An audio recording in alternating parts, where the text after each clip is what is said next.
Welcome back to Wizard Supercoach. This video is coming out a fair bit later actually than what I intended it to be.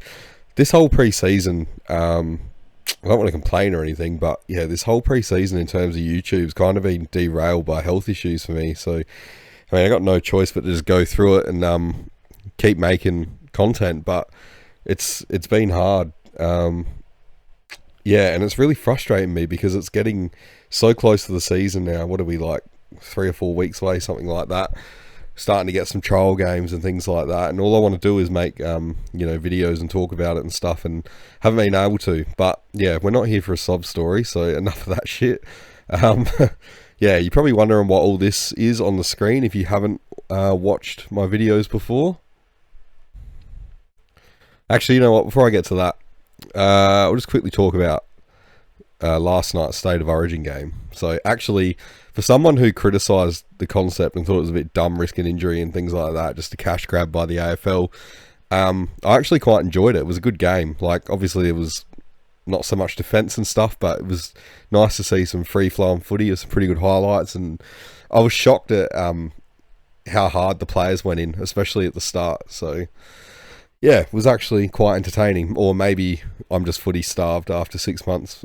Maybe a little bit of both. But yeah, so in terms of the game itself, like, the first thing I want to say is I've seen people just overreacting, I think, to that game, and possibly even the few trial games we've seen. Like, every year you hear people say don't fall for it. Then you end up picking Harry Perryman, players like that.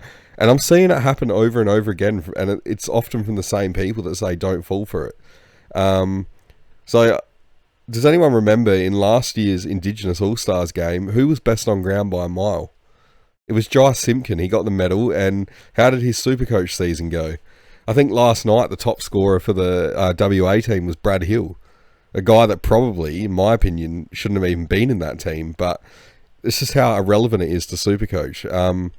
And then, of course, there's the massive thing about the rucks, and again, it was a game with very little defence, so there's obviously going to be less stoppages. We know the new rules may cause a few less stoppages, but last night was an absolute extreme, and the people that were doing the estimated Supercoach scores, I don't know if people saw it, but on Twitter they said that they were incorrect.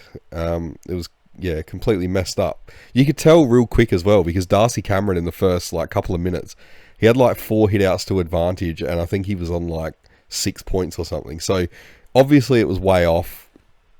And with the rule changes as well, Tim English is one that people are pointing to that he should really benefit from the rule changes. But last night he barely did anything. He barely scored anything. Should that put you off the pick? I don't think so. I'm not picking him myself, but it's got nothing to do with last night. Darcy Cameron obviously scored the best out of the ruckman, which I'm a big fan of his, but yeah, there's no way that he's in terms of scoring, double the quality of Gawn and Cherry and English, and who was the other one? I don't know. So yeah, don't put too much stock into that. And the last thing about it, there's not many rule changes, I think, to speed the game up that coaches haven't found a way to get around, and they've always slowed it back down. So just, all I'm saying is don't get sucked into the practice and exhibition games or the new rules and stuff. Now is absolutely the time to back your own research, and yeah, just be strong. Don't get swayed by others, because if you do and it backfires and you pick Harry Perryman like I did last year, it hurts, okay? And you're going to feel like absolute shit.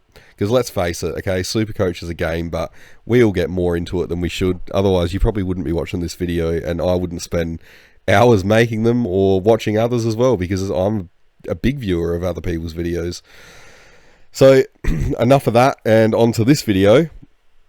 Yeah, so if you haven't watched my channel before and you don't remember the corresponding video from last preseason, what this basically is each player's CBAs. So they're kind of in categories here. So this is the percentages across the top. So we can tell roughly where their sweet spot is, where they score their best. Because I'm not convinced, not every player scores better with more CBAs. It's just not true. Obviously, most midfielders do, but not all. So, yeah, in green is obviously their best average in that CBA category, and then the ones in red with the little asterisk, they're single game averages. So like McCarthy, for example, he had one game last year between 10 and 19%, and he scored a 123. So you can't put too much stock into that. That's why they're highlighted in red. And it was the same last year. It's exactly the same video. It's just done for this year. And as usual, it's not taking into account finals games or sub or injury games or anything. So yeah, just pure numbers. So I guess the last thing to say before I get into it is, why am I doing this? I think it's a pretty good tool. Yeah, just going by what I said before, like, not every midfielder does better with more CBAs, and obviously there's some that do, so we need to be able to see who they are, and this just really helps to see what kind of bracket you want to see them getting, like what percentage bracket you want to see them getting around in the practice games or opening round, things like that. It's just to help for that watch list type stuff. So yeah, all that out the way after 6.5 minutes, which is longer than I expected. Get into it. So from the top, and these aren't in any kind of order, these players, I just threw them in there. Yeah, Nas, he just kind of scores wherever. There's this weird 74.5 in the middle. I don't know what that's about because it's not a single game, but yeah, you'll see some weird stuff in this video that's like that. You'd expect most players would go up, and if you did it in a graph, it would be kind of like up the hill and then down the hill, but it's not. Some are all over the place. So yeah, Rosie, I'm actually getting a bit worried about this pick. I'm not as hot on it, or nearly as hot on it, as other people are, even though he's still in my team. So there was Josh Carr's comments that he's still going to have that mid halfback split, or at least it sounds like he's going to probably spend more time in the mid this year than he did last year. So maybe the halfback thing was like a Hinkley thing. I don't know, but this isn't great viewing if you keep in mind that he may spend time in the middle, because, you know, he does all right here, I guess, 60 to 69%, but that's not what we want him to have, because we're not picking him to be a midfielder.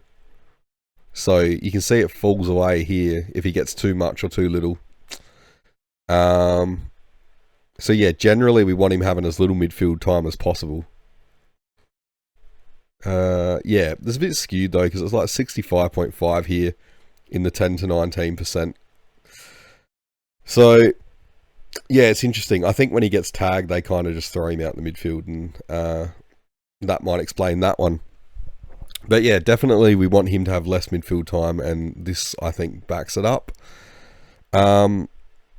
McCarthy, I think he's becoming more enticing just from what we're hearing out of like the match sim and West Coast and a few other things. Obviously these numbers don't look great for him, because we know that he's going to be playing that full-time mid role by the look of it.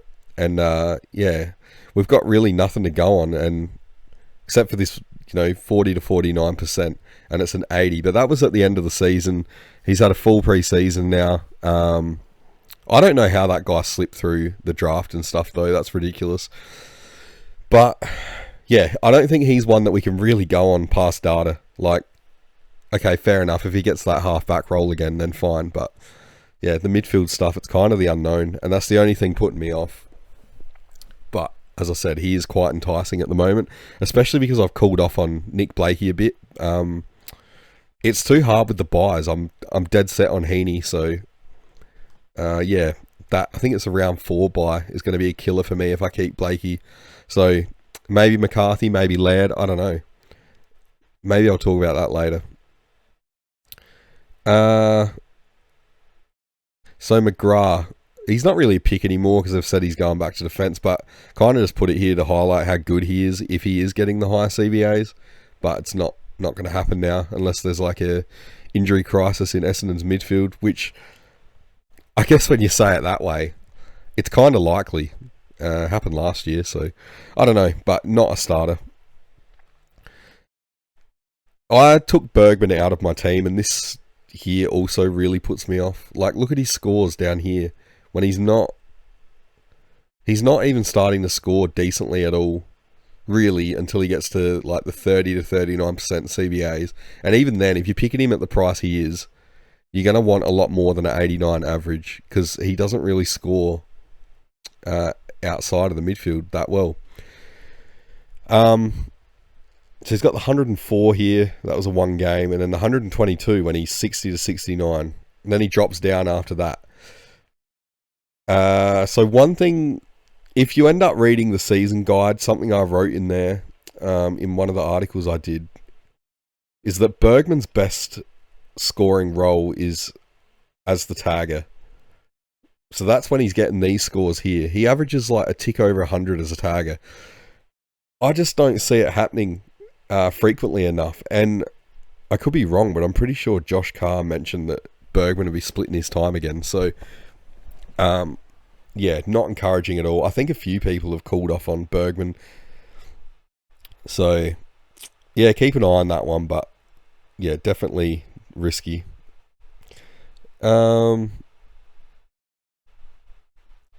Rivers is another one. So if you look at 2025 data in this video, like, you'd think that he's going to get more CBAs and that should equal extra points, but like based off this alone from last year's data, it doesn't look like it. I don't know where people get this from, that, you know, he's going in the midfield, he's going to score better. Except for it's not, if you don't base it on just this year's data, you look at 2024, it's pretty much the exact opposite. So I got no idea which is the real one, 2024 or 25. Yeah, I don't know. A Melbourne supporter, if you're there, let us know in the comments. It's a bit of a weird one, because he kind of just scores like these low 80s across the board. I'm just not seeing the attraction to that pick. And then, of course, from there you got like Bont, Butters. They're just freaks. And then McCluggage, Rao, Baz, Dacos. There's like not really any shocks here. Dacos, I guess, like I've said for a long time that he probably scores best when he's in that half mid, half back roll. This would definitely point towards that. So in the 50% bracket. And even if you take the one game into account, back here in the 40s, there's some big averages. So yeah, I think he needs that like time on the outside to just rack it up, be that seagull. So yeah, keep an eye on Collingwood's new CBA mix, I think, because it's going to be different. You would hope that McRae's not just going to like back into Goey and stuff over guys like Long or the younger guys, but who knows? Probably will. And then it's pretty straightforward from here. You got Dunkley, Anderson. I thought Anderson would be higher. Like, I didn't expect 70 or 79 to be his peak. It's also his lowest category. I thought he'd just be straight up, more CBAs, more score.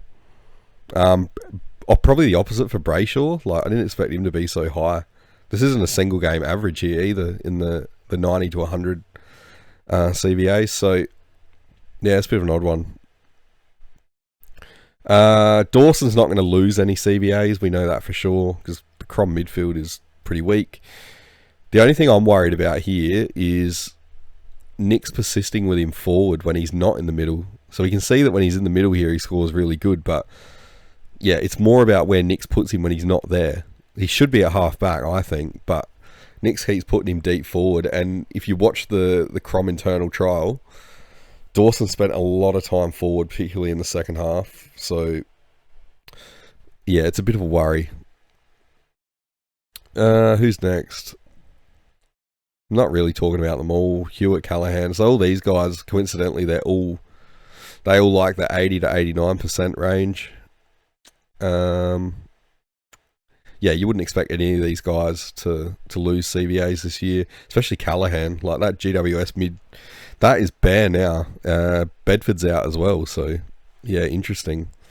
Could open up for Rouston, I reckon. Keep an eye on that one.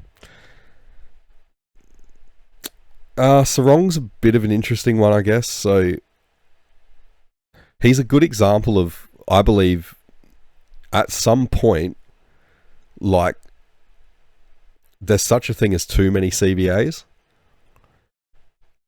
So yeah, look at this. Like, he's down. Obviously, it's one game, but goes up to the 106 once he hits the 70% CBAs. Then he peaks at 80 and 89. Then he's back down to roughly what he was before once he hits like over 90% CBAs. There's a few players like that, and my theory for it is that if they play in there for too long, they just get fatigued and they probably drop out of the game late. Like, they stop scoring so well. Something like that. If anyone's got an alternative theory, let me know in the comments. And then now to the second page. Most of these are pretty unsurprising, to be honest. And if anyone wants these slides at all, because I do think they're handy, just message me on Twitter or Discord. I've sent stuff out to people that have asked. I got no problem with that. Or you can just screenshot them if you want. Yeah, Coldwell. So it's not really a matter of CBAs with guys like him. It's more, can his body hold up? Walsh, same story. LDU, he's going to get the CBA. So it's, you know, he's pretty clearly... you give him CBAs, he's going to score. Horne-Francis, he's kind of all over the place if you look at his averages. So Still is somewhat interesting, I guess. I think he's just past it. But the stats do suggest that the more CBAs he gets, the more he's going to score. He's always been that way, we know that. But now that he's in the Melbourne midfield, I don't know if there's too many to take them off him. Like, Viney's going to be out for a while because of the Achilles surgery. Oliver and Petrarca are gone, so who's in there with him? Like, Cozzy Pickett, probably Rivers, sounds like Windsor, probably those four. I think Still, though, would be the mainstay in there because, frankly, you can't play him anywhere else. So, you know, guys like that, it can be a good and a bad thing. Like, you know they're not going to get put anywhere else, like Nick loves to put Dawson. But at the same time, sometimes their TOG can be low, like Matt Crouch, Ollie Wines, those types, because they just can't play anywhere else. So sometimes it can hurt them. Similar story with Oliver. I think both of them are just washed up, Oliver and Still. It's as simple as that. But, you know, Oliver, this is going to be the time to prove it if he's not. Because he's got that midfield all to himself. No Bedford, no Green. Like, he's the one that's going to be shoveling it out to Callaghan. So, we'll see. Fraser, he had low average overall. But if you look, this is fairly linear, I think, to suggest that he does better with more CBAs. I'm not convinced he's going to get them, especially if Chalor's fit, because the Bulldogs' midfield's still pretty stacked. But at some point, you'd think Bevo's going to make that shift towards the young guys. It's just a matter of catching it, because when that happens, I think Fraser will become a primo real quick, kind of like the Callaghan breakout.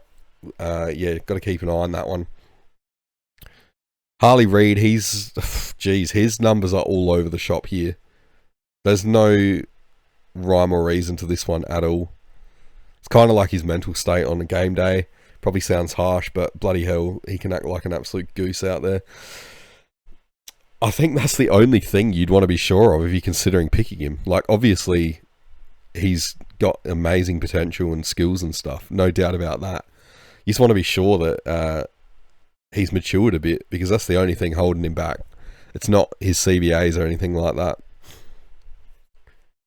And then there's Sheasel, who's also a bit... he's a bit all over the shop here. There's some weird drops and stuff. Probably suggests overall that, you know, he scores better with more CBAs, but it's not a case of that. The significant thing with him is where Clarko puts him when he's not in the middle, because when he goes forward, he just doesn't score. But when he sits at half back and he has that split, he's kind of like Dacos. He scores really well. So, yeah, we need him to stay in the back half of the ground when he's not in the midfield. But I think everyone knew that anyway. So Petrarca, he's another one. He's always had a real tight correlation with CBAs and scoring through his career, or at least since he's been a primo anyway. Is he going to get enough CBAs? I don't know. He's kind of been training forward, training in the midfield, whatever. even like they've had Anderson at halfback and stuff. I don't know what it's going to be like. I couldn't tell you. I guess like the question is, will being in a stronger team help him with primo scores at half forward? Like these aren't terrible. They're not terrible averages when he's got like the lower CBAs, but for what we're paying for him, what we need him to do, it's not going to be enough. A 93, probably not going to get your top 6 forward, I think. But yeah, he's in my team because I think he's going to start with a bang. He's got a point to prove and stuff. Sometimes you just got to go with the eye test and the gut feel, I think. This stuff's all good, but yeah, you kind of got to pair them together. One without the other is kind of useless. So Pickett, I did think that he was a case of just like the more CBAs, the better, but he's one of those that seems to, he goes up the hill, he peaks at 60 or 69, then he starts going down the hill after that. With him, it's more about eradicating those floor scores, which are still pretty common, unfortunately. And yeah, learning to have an impact when it's not going his way. So last night was a good example of that. And I know I said it was only an exhibition and stuff, but in this case, it at least mirrors what we saw last season. So I guess that's kind of valid. Or maybe not. You can tell me it's not. Yeah, so Golden, I didn't bother including his 2025 CBAs because he had low, like after he came back after the injuries, he didn't have preseason and stuff, still averaged 105, which was good. But yeah, they didn't play him in the middle nearly as much as 24. As you can see here though, he's another one, he does better when he's got that like 50-50 split. He's an absolute freak. His tog is unbelievable for like a midfielder and a winger. He's got like key position tog. So I've seen it as high as like 97, 98 in games, which is insane. So yeah, I guess the question is he going to go back to these like 2024 kind of CBAs, or are they just going to keep him on the real low stuff that they did? I don't know. And I don't think it matters all that much, to be honest. I think this is just interesting to look at. DeGoey, I think, is a massive trap. He needs bulk CBAs, as we can see.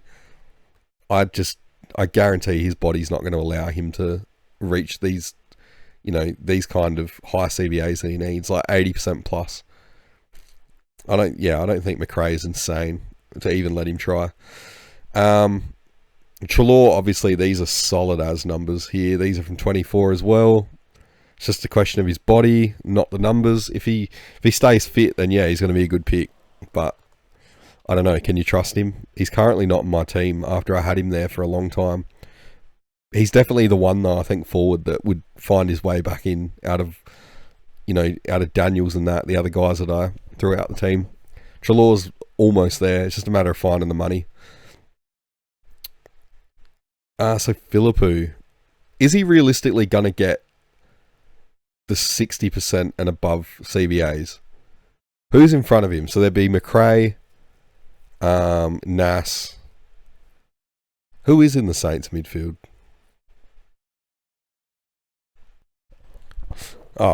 Flanders, of course. So yeah, with those guys, like McRae can't play anywhere else.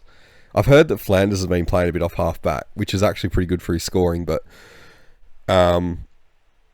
yeah, I just can't see it. I can't see Philippou getting enough. And I've said before, I think I said it in my last video, I'm still convinced that end of 2024 scoring, that last 5 weeks or whatever it was, I think it was just a flash in the pan. I don't think we're going to see that kind of thing for a while yet. It's not to say that he'll never end up being a primo, but right now, it seems to be a battle for him to get on the park more than a couple of weeks in a row, so that's the bigger worry. Hayden Young, we know if he's fit, he scores. There's no chance he's going to lose CBAs or anything like that. Same with Parrish, like if he's fit, he'll score. Cogs is heaps interesting now that Green and Bedford have gone down. So before it was kind of like, oh, will he get CBAs? Now it's pretty much a certainty. So who they got? They've got Oliver and Callahan, and then probably Cogs and Rouston as 3 and 4. Oh, it's tempting because he's been really good in the past. I know he's 32 now, but still, we don't really, at his price, we don't need him to be there all year or to score like 110 plus. We just need him to make money, really. Like, we know if he's in the role, he's probably going to score fine. Again, it's just whether you want to take the risk with his injury history. I hate to admit, but I'm definitely contemplating it. So I just don't want to get trapped with too many. Like I said, Treloar was the one in the forward line that would be the next in for me. You know, he's old and injury riddled. I've already got Parrish in the midfield, Young in the midfield. I don't know. You can't have them all. It's just way too much. Way too much risk. Yeah, I'll check that out. There'll be another team like reveal video and stuff before the season. Probably a couple actually, team updates, things like that. And then lastly, he's like the forgotten man, Tanner Bruin. Obviously we all thought he'd done something, that turned out he hadn't. So yeah, he's back now apparently. He actually has a pretty good average here when he's 50% and above. The only problem is can we trust Chris Scott at all with TOG and CBAs? He's a terrorist with both, I swear. This is kind of freaking me out though, because I had the same reservations at the start of last year about Chris Scott, and it's the reason why I didn't start Bailey Smith and had to trade him in like round 2. So yeah, it's definitely got me thinking, because Bruin's got a really good points per minute. It's just low TOG, but like, wonder how fit he's kept himself. You know, he had that whole year off of footy. I wonder if he's built a tank. It'd be interesting to see, because if he is in the midfield, he'd be able to make plenty of money. It's just whether you trust the terrorist Scott. So that's it for this. As I said, if you want to see these, or you want to have these slides, just message me on Twitter or Discord, or just screenshot them. I don't care. I guess lastly with the CBA thing, this was something weird I noticed in the Crom internal trial. In the last quarter, Riley Thilthorpe was in the midfield as a mid. So he was getting CBAs as a mid for most of the quarter. Now, obviously, I don't think that's going to happen during the season or anything, but it means they're at least thinking about it and trialing it in some degree. I guess they've been inspired by the Luke Jackson thing. And to be honest, Thilthorpe looked decent in there. He's bloody good below his knees for a guy that's like over 200 centimetres. But yeah, I don't know. It's a bit of a waste when he's such a good forward. So I don't know, just something to keep an eye on. A weird little nugget that I noticed. I don't think anyone else has really noticed. I haven't seen it written anywhere else, but it 100% happened. Go and watch the footage. So yeah, that's about it. I will try hard to get another video out, maybe tomorrow or something. As I said, I'm off work at the moment because of the health problems I'm having. So, you know, that's a positive at least. No one likes work, but actually, that said, I love my job, but I would rather be at home. Yeah, keep an eye out for me in other places this week. That's all I'll say. Might pop up on another channel or something like that. And it's a channel that a lot of you, I know you watch. So yeah, that should be fun. And then of course, yeah, the season guide, the Swordplay season guide. When that comes out, I think it comes out on Saturday, like 6 days from now. Be sure to pick that up. Yeah, I did a couple of things in there. So yeah, that's all I've got, I think. I would say I'll see you in the next one, but the next one probably won't be on this channel. So yeah, I'll catch you then. Thanks for watching.